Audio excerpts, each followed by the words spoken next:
Hello, fellow orchid lovers. It's Danielle here. Long time no talk. It's been several weeks since I've been able to post. I hope you guys are all doing really good. Spring has sprung here. That doesn't mean that it doesn't get cold, but tomorrow we're supposed to actually get temperatures in the high 60s, maybe even into the low 70s. And then it's supposed to plummet back down to the 30s for a few days, but hey, I'll take what we can get. The last video that I posted, at the end of it, I mentioned that if you wanted to leave some comments, some questions for me, I would answer them in my next video. I didn't get a whole lot of questions, and I think that might be because I asked you to give me questions at the end of the video, and a lot of people don't watch to the end of videos. So if that's the case and you missed that part, I apologize. But if you'd like to leave additional questions in this video, I will certainly answer them in my next one.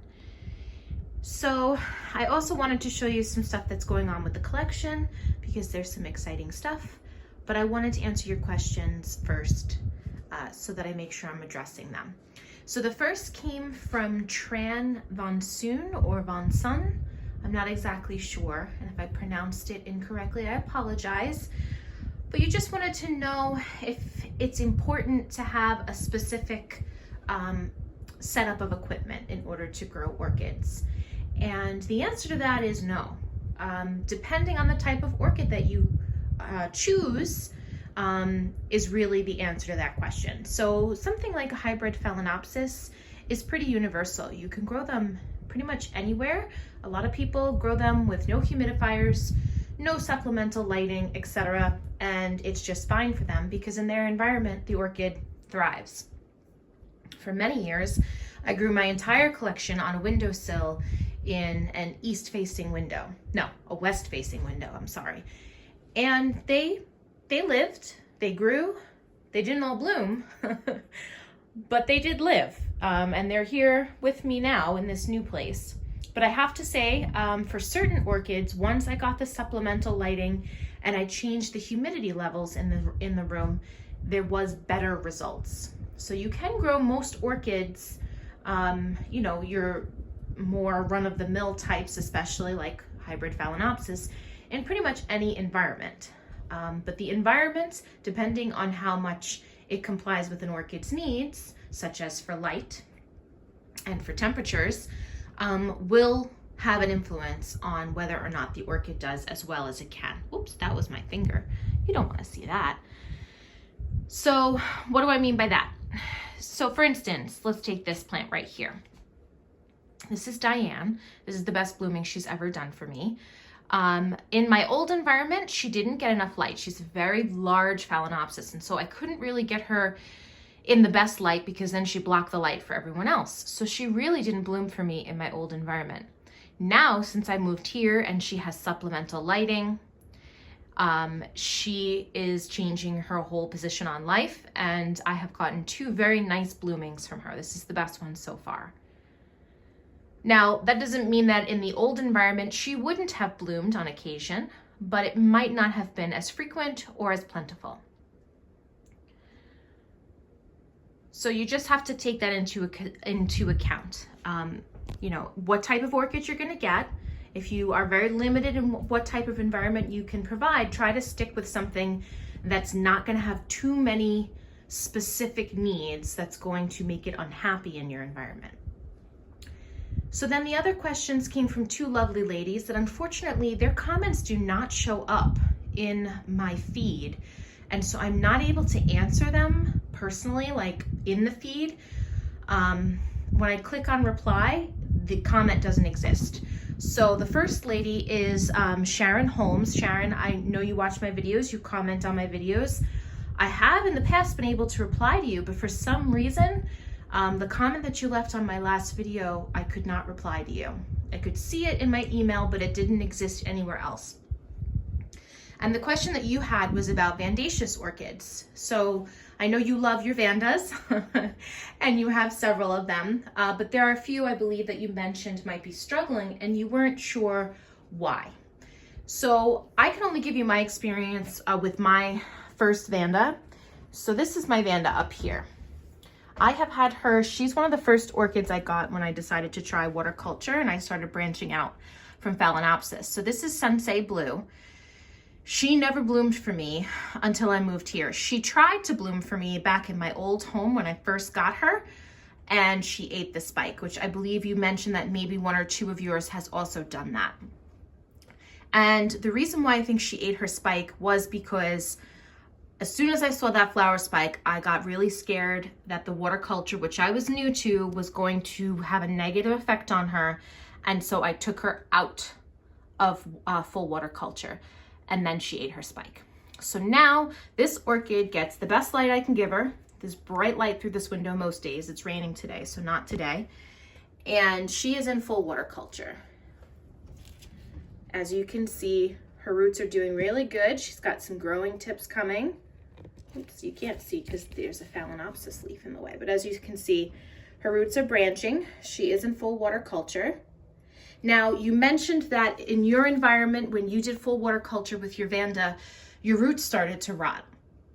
So I have noticed that Vandaceous orchids hate algae on their roots. It seems to suffocate their roots.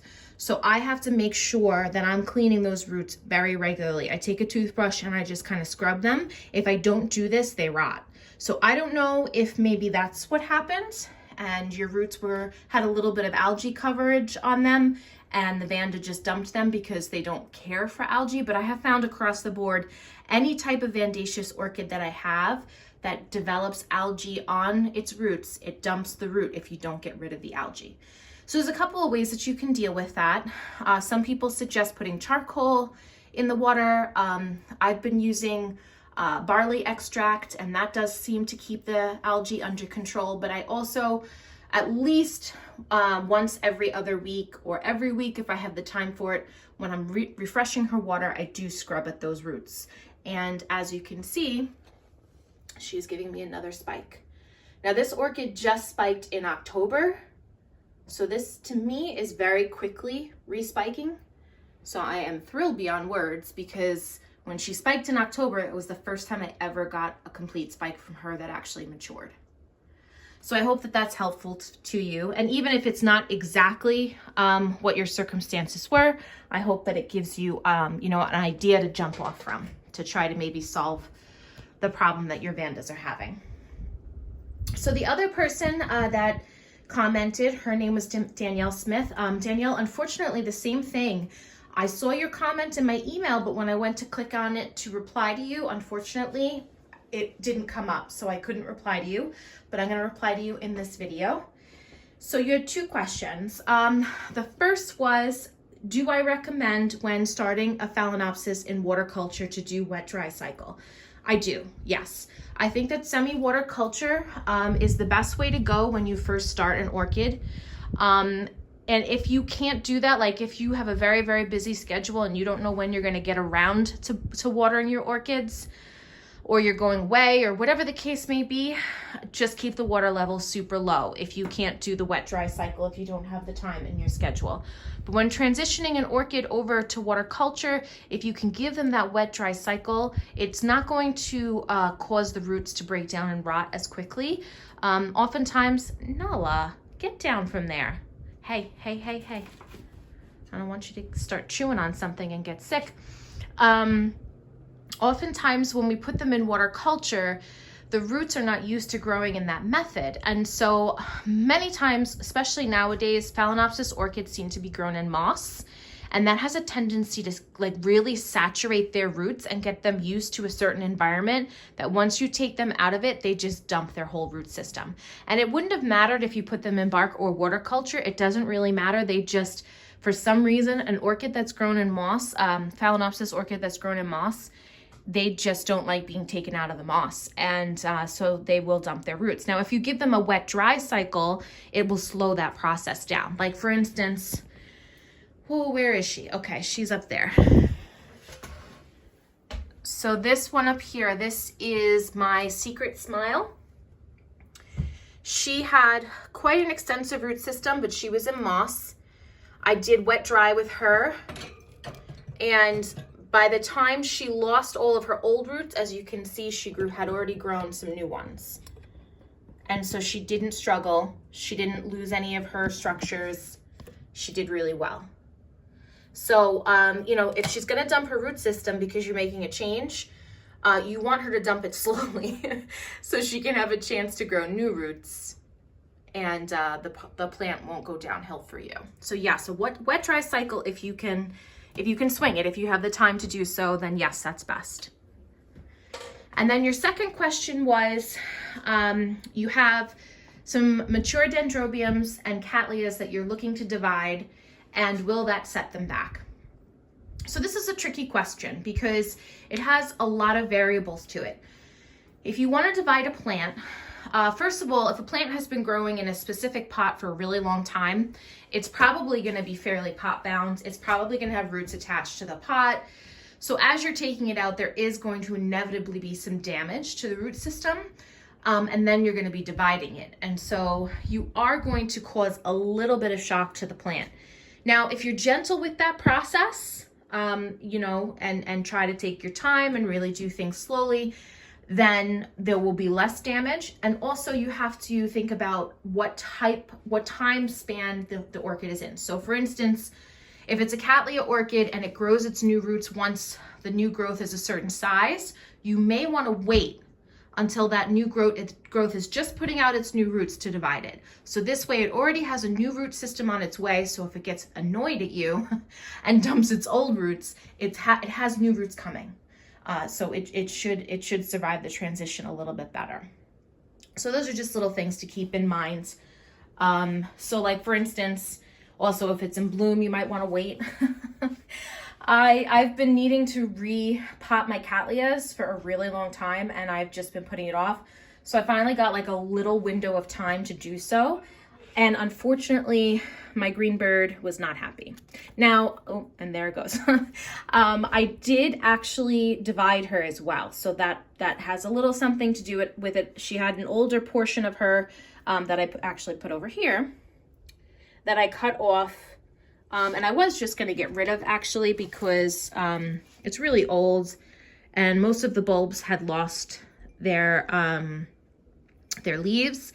But I said, I'll just stick it in a glass and see if it decides to put out new growth. So I did keep it.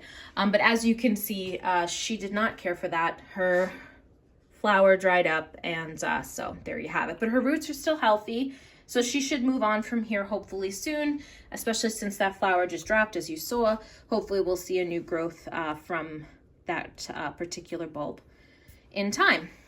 So I hope that answered all of your questions. I do really quickly just want to show you some really exciting things. So as you can see, most of my Phalaenopsis collection is either in spike or bloom. So we do have a few more weeks before a couple more of them are going to open, and then the show will be even more intense than it is right now. But I also have quite a few of them have decided to extend their spikes. I don't know if you can see that. So a lot of them actually are doing that. This one's doing that. Aubrey is doing that, as you can see up here. That's starting to extend. I saw a couple more. Oh, my Manii cross is starting to extend. Kirsten is starting to extend. So a bunch of my Phalaenopsis that are already in bloom and have been in bloom for a little while here have decided that they are going to extend their spikes. So we should have more flowers on that. My Schilleriana decided she wants to dump her spike. So, you know, that was around for a couple weeks. It wasn't as long as most hybrids, but I did move her. So it might have something to do with that. I wasn't a huge fan of the blooms, so I'm okay with that. But really exciting, actually. I got my Maxillaria tenuifolia to bloom finally. I've had this orchid. I love coconut. Anything with coconut in it, I want it. So when I heard that there was a coconut orchid, it's one of the first things I purchased. And actually, when I purchased this, it was only 5 little bulbs. It was pitiful. I paid $20 for 5 little bulbs. So this has been in my care for 4 years, and it's taken me that long to figure out how to get this plant to bloom. And actually, it was a conversation that I had with Yoshi from Plants and Other Things, I think is his channel. we were talking back and forth, and I mentioned about the maxillaria, and he said something about he thinks they need a drier winter. And so I said, all right. So I literally put her in that window, which is so, so bright, and it's cold too. You know, it's cold. So I put her in that window with the cold air and the brightness, and I gave her very, very little water throughout the winter, and she bloomed for me. So we have one bloom there, and she does in fact smell like coconut. I didn't believe that she would. It's not like fresh coconut, like when you open a coconut. It's like the synthetic coconut smell, but it's still very pretty. And then I have 1, 2, and then three more. Where is it? There it is. I have 3 more buds coming. So 4 blooms, first time bloom for me. Another first time bloom is this plant right here. This plant is Dendrobium chrysotoxum. So I've had this orchid for quite a few years too. I think at least 2. Last year it grew some new growths and then dropped the leaves from those new growths. So it's like, uh-oh, what the heck did I do wrong? But since then I just keep it actually over by my cattleyas. And I actually keep it in super bright light, like I pull the curtain back so it gets tons and tons of light. And it has resulted in some spikes.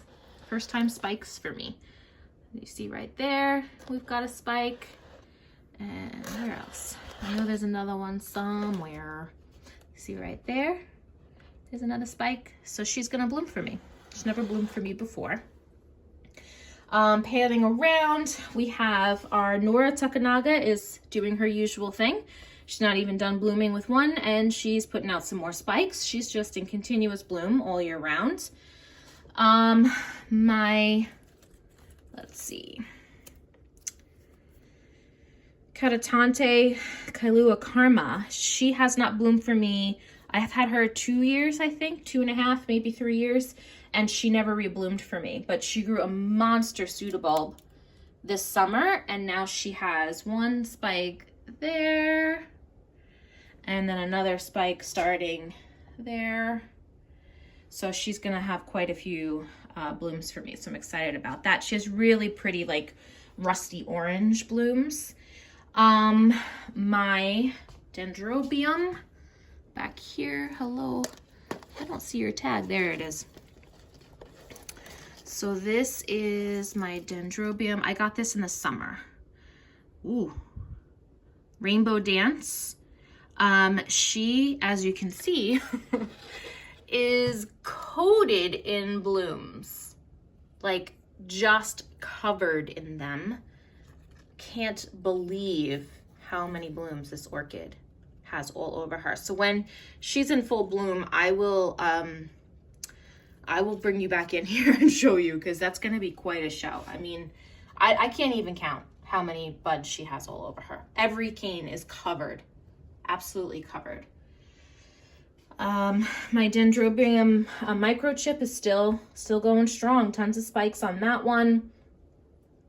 My Encyclia radiata, she's starting to get her spikes developing, as you can see in a leaf joint there. Or maybe you can't, but it's starting to swell. Another first time bloomer for me, my Neophonetia falcata. Never gotten her to bloom before, but she's got a spike. And she's got her little buds developing, so I'm excited about that. My wildcat is blooming. I don't have a tag for her, but she's a wildcat. So she's, actually I have 2 of these. I have another spike on the other one. Small spike on this one. She's kind of a tiny plant, but she's doing really good. I know this isn't an orchid, but my Venus flytrap's doing really good too. I put her into a dormancy, and I just took her back out, and she's starting to grow again. So she's doing really good. What else? I showed you my Vanda is spiking again. This gorgeous, gorgeous Dendrobium. I don't even think you can see it at this angle, so I'm gonna take her down and hope I don't break anything. because you need to see this color on this orchid. Like, wow. Look at how beautiful this orchid is. Just stunning. It reminds me of the colors inside a summer peach, and the lip is actually like velvet. Like it's velvety. I don't know if you can see the velvet there, but just stunning, stunning plant. And this is Dendrobium Oriental Smile Fantasy. Beautiful, beautiful plant. Unfortunately, no fragrance, but with a bloom like that, I don't care. You don't have to have a fragrance. I'll take it. What else? I have, let me just move. This is my Atroviolaceum, my favorite Latoria type. I love her blooms. As you can see, she's got a ton of them, but I just love the color of them. And my this plant right here is gonna bloom. She's got her little bud starting there. Give me your tag. Oh, I didn't want to give it up. There's her tag. Hope you guys can read that because I sure can't. Yeah, I think it's a Cocolata cross. What else? My favorite Phalaenopsis is in bloom again. She's smelling up the place with honey and lemon, and she's got another couple of buds to come. My Shari baby is in bloom again. Smells like chocolate. I have more than one orchid that smells like chocolate, so this room quite frequently smells like chocolate, so that's good. My pink girl is blooming again, but she doesn't smell this time. It's weird. When I got her over, I guess it's because of the temperatures, because in the summer she bloomed. Although it got really hot in here the other day and she didn't smell. And then this Cattleya that I've had for a really long time, this is one of the first Cattleyas I got, is finally going to bloom for me. So I'm excited to show that to you. I'm trying to be more conscientious about showing you the tags. Someone asked that I do that, so I'm trying. This is Alyssa Nahemi Compton. And again, I've had her a really long time, several years. Whoops, there goes the tag. This is my, no, that's the wrong tag. It's for this one. So this one is also going to be blooming. And this is BLC Mary's Glory H&R. She's bloomed for me a couple times. And then finally, my Firewings Pegasus has a sheath. So when I first got this orchid, again, it was a couple years ago, and she bloomed a couple times for me in like quick succession, and then she never bloomed for me again. And and then she just kind of whittled herself away, and I cut the back part of her off, and I tried to save the front part of her, and now she finally has a sheath. So hopefully we'll get some blooms on her. So I think I kind of hit everything that was exciting that I wanted to share with you. Again, if you have any questions that you want me to answer in my next video, feel free to put them, in the comment section of this video. Like I said, sometimes certain people will leave me comments and I can't reply to you. Like I click on it and it's like it doesn't exist, but I will address your questions in my next video. So if I don't reply to you, that's probably why. It's not that I'm ignoring you. I'm really sorry.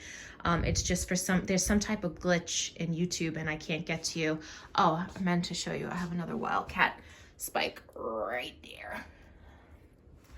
So anyways, leave your questions.